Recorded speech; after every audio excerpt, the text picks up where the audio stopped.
na oto. Na oto I mua ia unei. E ho oto.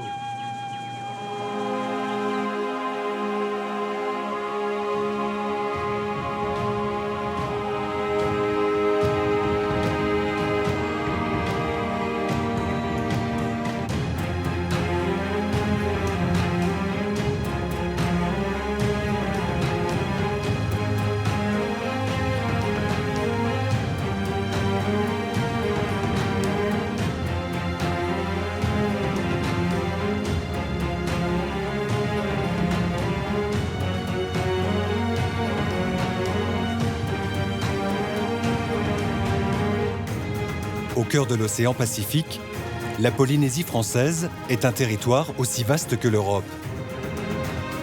118 îles réparties sur 5 archipels. Société, Tuamotu, Marquise, Austral, Gambier. Des noms qui ont fait rêver des générations de voyageurs.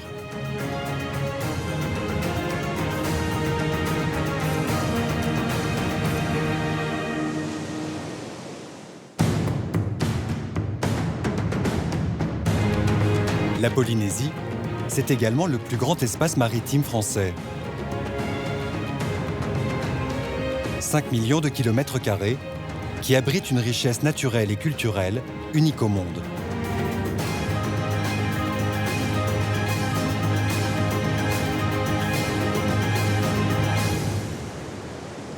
Nous sommes sur l'île de Moorea, dans l'archipel de la Société.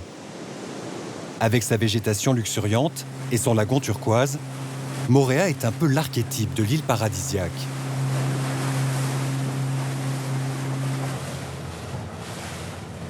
Depuis 2004, l'association Te Mana o Te Moana, présidée par le docteur Cécile Gaspard, travaille à la préservation de cet environnement exceptionnel.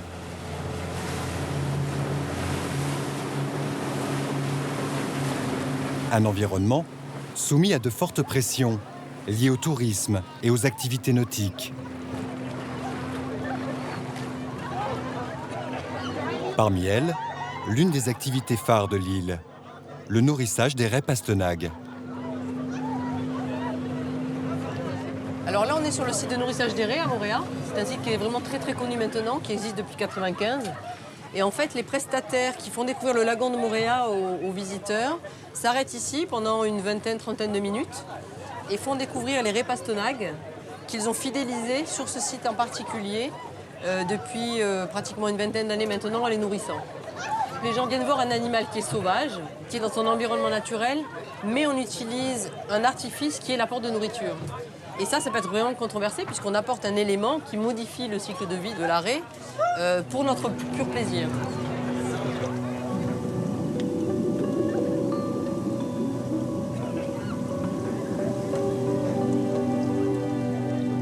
En moyenne, une centaine de personnes participent chaque jour à cette activité.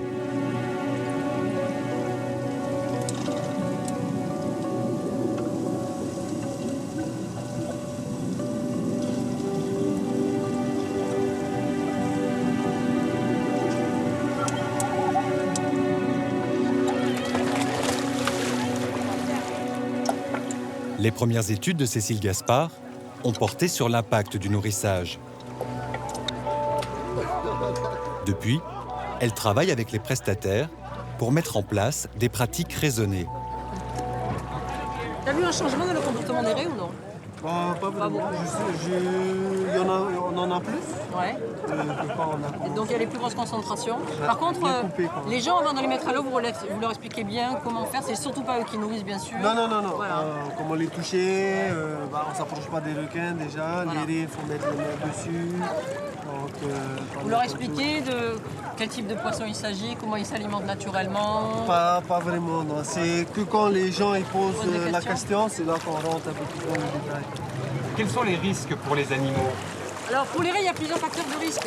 Je dirais que le premier, c'est qu'on change le rythme de vie. On les nourrit la journée alors que normalement elles s'alimentent la nuit. Ça, c'est très important. On change de nourriture, elles ont du poisson, alors que naturellement on mange plutôt des crustacés qu'ils vont chercher au fond du sol. Et puis on les concentre. Vous voyez, aujourd'hui, il y en a beaucoup, normalement elles sont solitaires. Le fait de les concentrer, ça peut augmenter leur agressivité, faire en sorte qu'elles échangent plus facilement des parasites, etc. Et donc tout ça rajouté au fait qu'on les manipule, on retire le mucus protecteur qu'elles ont sur la peau, on va dans l'eau avec parfois des produits solaires, etc. Donc tout ça, c'est vraiment des facteurs importants qui peuvent influencer leur bien-être. En fait. Un message qui porte ses fruits. Robert Thuillier accompagne les touristes depuis 13 ans. Mais ces pratiques commencent à changer. Nous, on ne nourrit pas les raies. On tient le poisson comme cela et on les attire en fait. On ne va pas le donner à manger. Ce n'est pas du nourrissage en fait. Puis le fait de trop les nourrir, au bout d'un moment, elles s'en vont.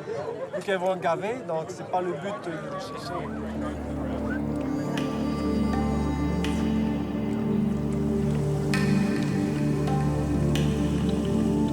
Comment concilier intérêts économiques et préservation de l'environnement? C'est tout l'enjeu du travail de Cécile. L'activité a démarré sans aucune étude et bien sûr au départ on était contre parce que faire une intervention comme ça en plein milieu sauvage, bien sûr que ça n'a pas de sens. Maintenant on se rend compte qu'on est bien sûr pour la sensibilisation et que si c'est bien fait en mesurant les impacts sur l'écosystème et en limitant tous les effets négatifs au maximum, pourquoi pas. Et pour ça c'est vrai que les prestataires à Moorea sont très très conscients qu'ils interviennent dans un milieu sauvage et qu'il y a des règles à respecter.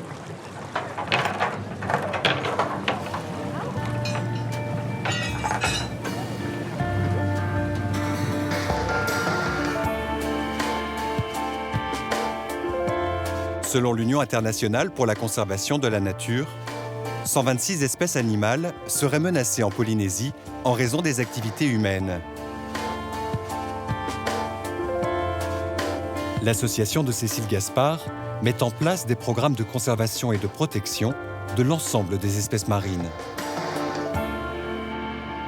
C'est dans ce contexte qu'a été créée la clinique des tortues. Depuis 2004, la clinique recueille des tortues blessées ou malades.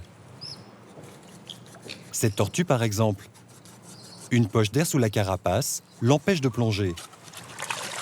Elle bénéficie à la clinique d'attention particulière, à commencer par cette séance de toilettage.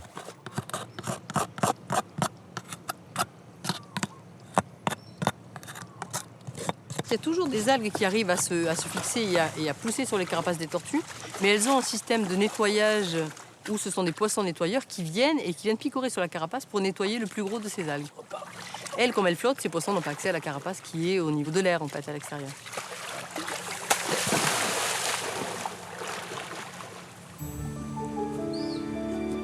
Avant l'arrivée des Européens, la tortue était un animal sacré dont la chasse et la consommation, réservée aux rois et aux prêtres, étaient punies de mort.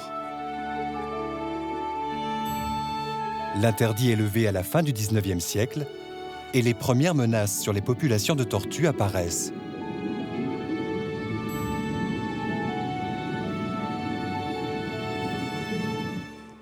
Aujourd'hui, le braconnage est un véritable fléau, comme en témoigne le cas de Samy, cette tortue dont l'état inquiète les équipes de l'association. On va la pencher comme ça. On voit bien la plaie, hein? Ouais. Donc ça, c'est une blessure par flèche, en fait, qui est à l'origine de son problème à cette tortue. Donc il a dû transpercer et donc créer ces deux points d'impact.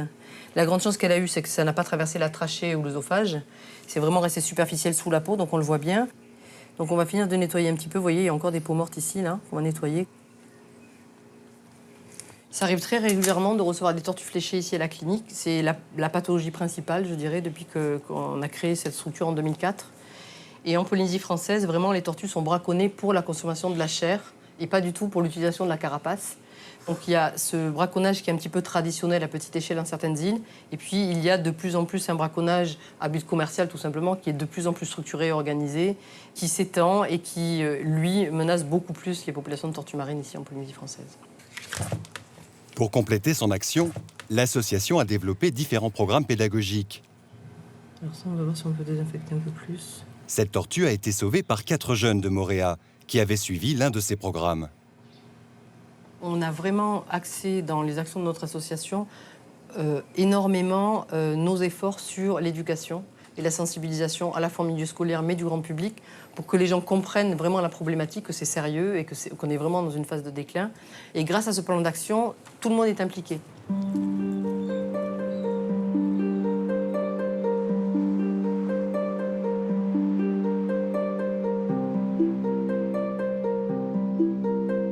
Samy passera 6 mois à la clinique de l'association avant d'être relâché.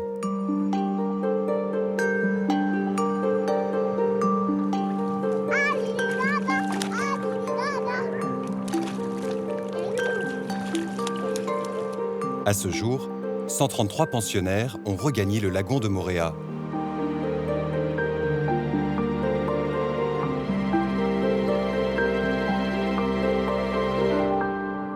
Il existe 7 espèces de tortues marines dans le monde. 5 d'entre elles vivent dans les eaux polynésiennes.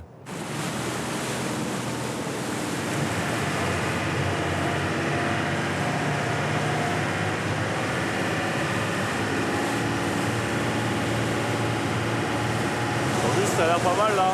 Tu peux t'arrêter.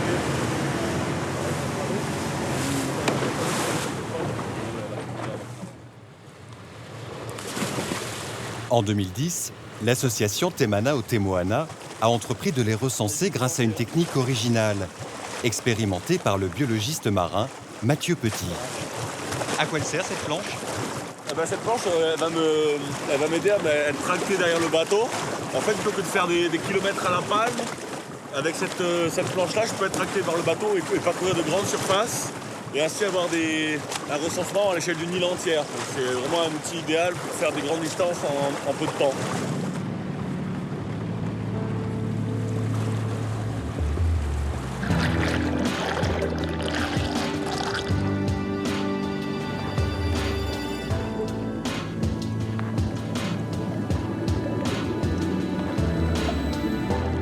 Une technique jusqu'à présent utilisée pour l'observation des récifs coralliens.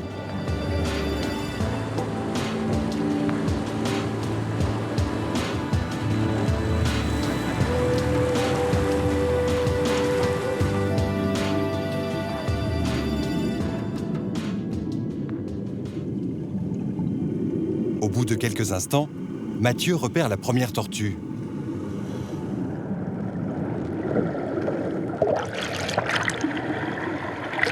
Il fait signe à son équipe d'arrêter le bateau.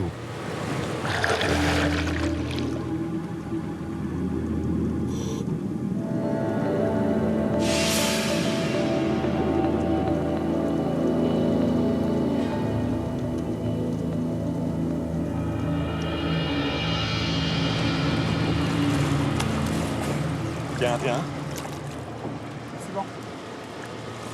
Parmi les 5 espèces de tortues marines vivant dans les eaux polynésiennes, une espèce, la tortue imbriquée, est en danger critique d'extinction. Ça, c'est une tortue imbriquée, une petite. On ne peut pas encore déterminer le sexe à cet âge-là, on ne peut pas dire si c'est mâle ou femelle. Mais elle a l'air en bonne santé. Tu peux la lever un peu ? Bon, elle a l'air de bien manger, pas de plaie apparente, et puis elle n'est pas encore baguée, donc on ne l'a jamais attrapée avant celle-là. Depuis le début de l'opération, Mathieu a parcouru 614 km de récifs et bagué 290 tortues. Je vais appuyer un coup sec, elle va bouger. 1, 2, 3. Parfait. On dit toujours pour bien protéger une espèce, il faut d'abord bien la connaître. C'est vrai c'est dur de mettre en place des mesures de protection adaptées quand on ne sait pas où sont les zones d'habitat, combien il y a d'individus qui sont présents sur une île. Est-ce que ce sont des juvéniles, des adultes? Donc il faut d'abord savoir tout ça avant de mettre en place des mesures de protection concrètes. Et c'est là où on intervient, c'est qu'on essaye d'épauler au maximum le pays et les services du pays dans leur action de protection et de leur fournir un maximum de renseignements. Voilà. L'action sur le terrain, je pense qu'elle est quand même primordiale pour avoir une protection efficace. On va la relâcher, en espérant qu'on pourra la recroiser un de ces 4.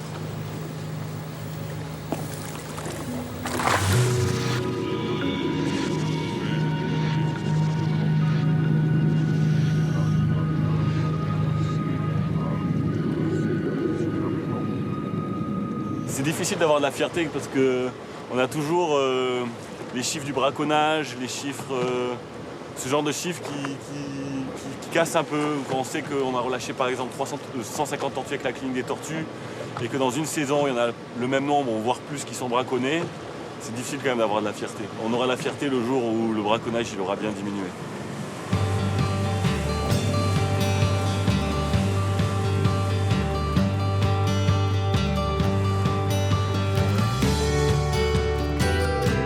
Nous quittons Moorea pour nous rendre sur l'île voisine de Tahiti. Distante de 17 km, Tahiti est sans doute la plus célèbre des îles polynésiennes.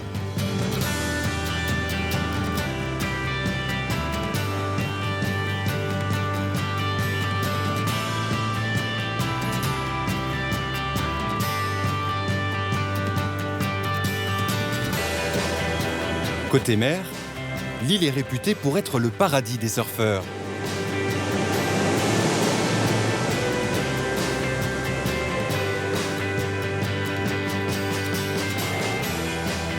L'intérieur de Tahiti, avec ses montagnes escarpées et ses vallées profondes, est moins connu, mais il abrite d'étonnantes curiosités.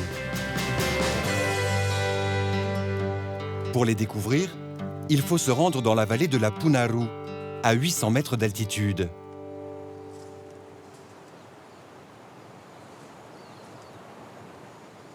Ici, poussent des orangers sauvages. Il y a 200 ans, on en trouvait sur toute l'île, mais ils ont été décimés par des maladies. Ces arbres comptent parmi les seuls rescapés. Depuis 1985, des passionnés se battent pour les préserver.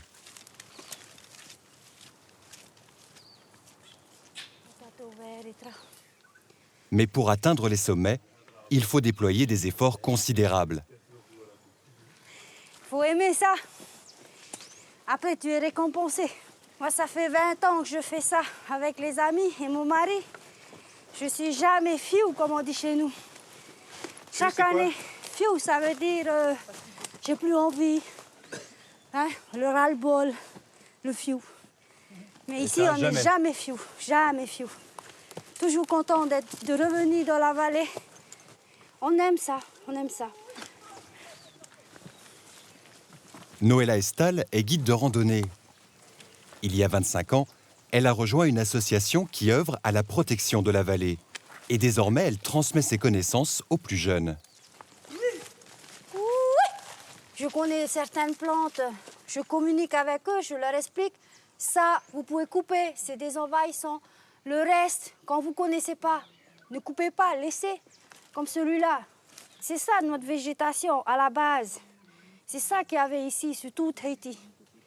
Donc c'est important quand même que je fasse communiquer ça à tous les membres de l'association.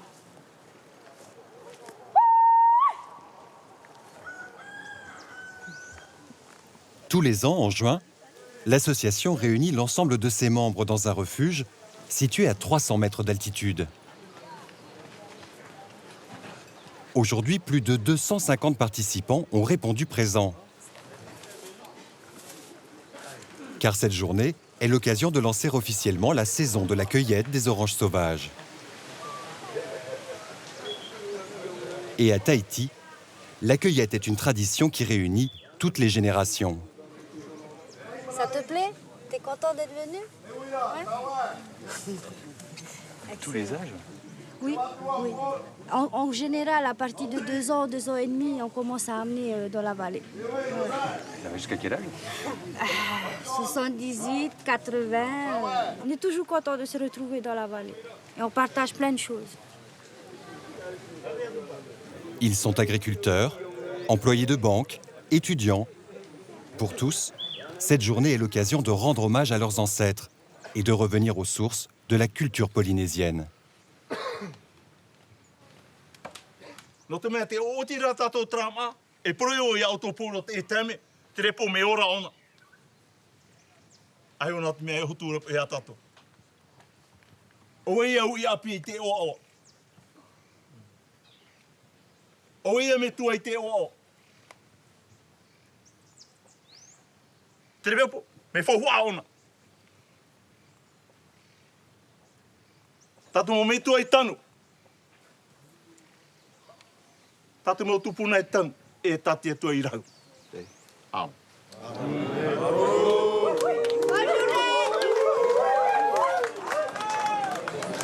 C'est pour souder l'association. Ça ne se faisait pas tellement avant, mais depuis ces dernières années, je veux qu'on reste comme ça, unis, qu'on fait cette chaîne. Donc, c'est pour nous tous, hein, que tout le monde soit main dans la main pour continuer la cueillette dans la journée.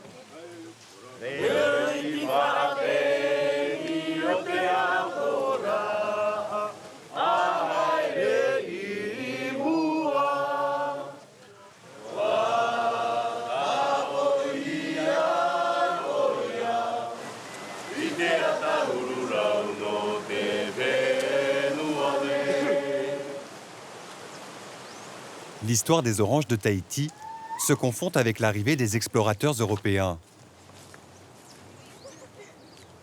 Le capitaine Cook les aurait introduites à la fin du XVIIIe siècle. Très vite, les Tahitiens les répandent dans toute l'île, et notamment sur les hauts plateaux. Depuis le refuge, il faut près de 2 heures pour rejoindre ces sommets. Ici, nous sommes sur le grand sentier, on va dire. Et ensuite, à l'intérieur, il y a plusieurs pieds d'orangers. Et les porteurs sont par-dedans. Ils sont en train de chercher les oranges les plus sucrées. S'ils veulent en ramener des belles, il faut monter très haut. Là où le soleil tape bien, c'est bien mûr. C'est très physique toute la journée.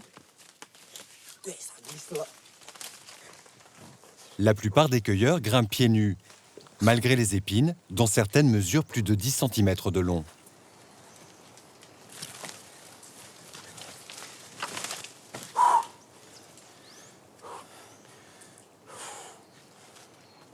Salut les jeunes! Vous allez bien? Hein? Ces jeunes-là, on les a vus petits, hein? Et quand tu les vois maintenant, c'est eux les grimpeurs, c'est eux les porteurs. Et ça fait plaisir, c'est la continuité. Voilà. Et après eux, leurs enfants. N'est-ce pas? Il faut que ça dure, ça c'est sûr. Voilà.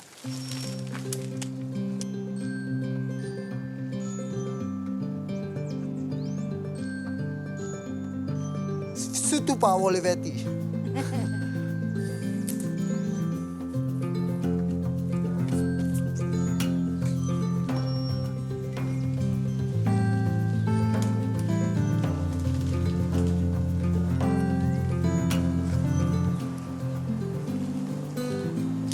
Attention.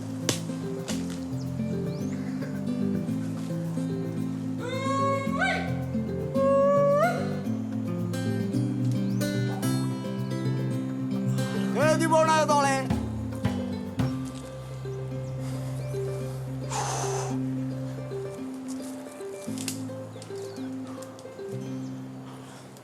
Casser un peu, reposer, casser un peu, reposer. C'est magnifique.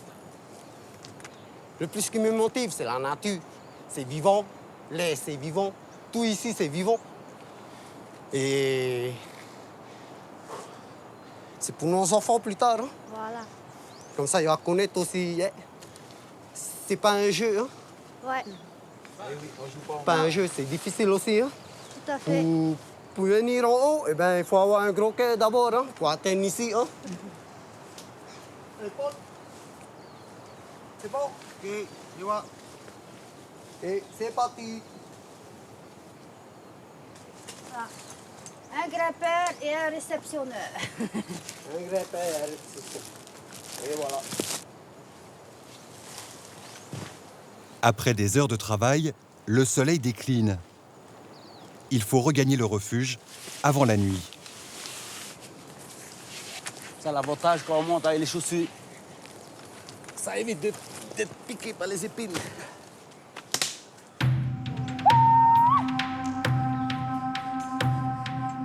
La journée a été harassante, mais le plus dur reste encore à faire. Car demain, il faudra redescendre les oranges en bas de la vallée.